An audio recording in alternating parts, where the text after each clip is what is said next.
அன்பு சொந்தங்களுக்கு வாழ்க வளமுடன். இன்றைக்கி பார்த்தீங்கன்னா பெஞ்சம் புயல் ஸ்டார்ட் ஆகிடுச்சு. மாலை மேலே கரையை கிடக்குன்னு சொன்னாங்க. ஆனால் இப்போத்துலேருந்தே மழையோட தீவிரம் ரொம்ப அதிகமாக ஆகிட்டே இருக்குது பாருங்கள்.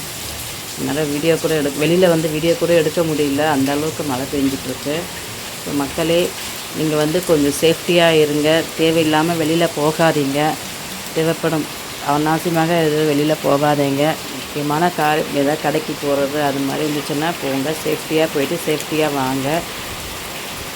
மழையில் பள்ளம் மேடு எதுன்னு நம்மளுக்கு தெரியாது. நிறைய ஒயருங்க கரண்ட் ஒயர் கூட அறுந்து விழுந்துட்டுருக்கோம். நேற்று எங்கள் வீட்டில் அப்படி தான். எங்கள் வீட்டு பக்கத்தில் கரண்ட் ஒயர், மெயின் ஒயர் அறுந்து ஒரு மாடு ஒன்று இறந்துருச்சு.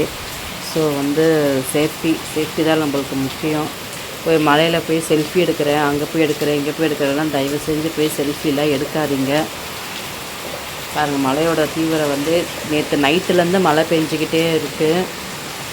மழையோட ரொம்ப என்ன சொல்கிறதுன்னு ரொம்ப மழை பெஞ்சிக்கிட்டே இருக்குது. பாருங்கள் எந்த அளவுக்கு இருப்பாங்க. அந்த ரோட்லலாம் தண்ணி போகுது. ஆனால் நல்ல வேலை இந்த வாட்டி ரோடு கொஞ்சம் போட்டுட்டாங்க.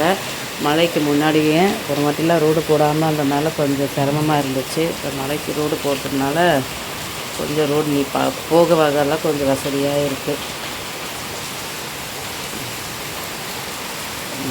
மாடிப்படியிலேருந்து தண்ணி எந்த அளவுக்கு வருதுன்னா இப்போ எவ்வளோ மழை பெய்யுதுன்னு பாருங்கள். இந்த சைடெல்லாம் கூட ரொம்பிடுச்சு. இந்த சைடெல்லாம் தண்ணி மேலே வர ஆரம்பிச்சிருச்சு.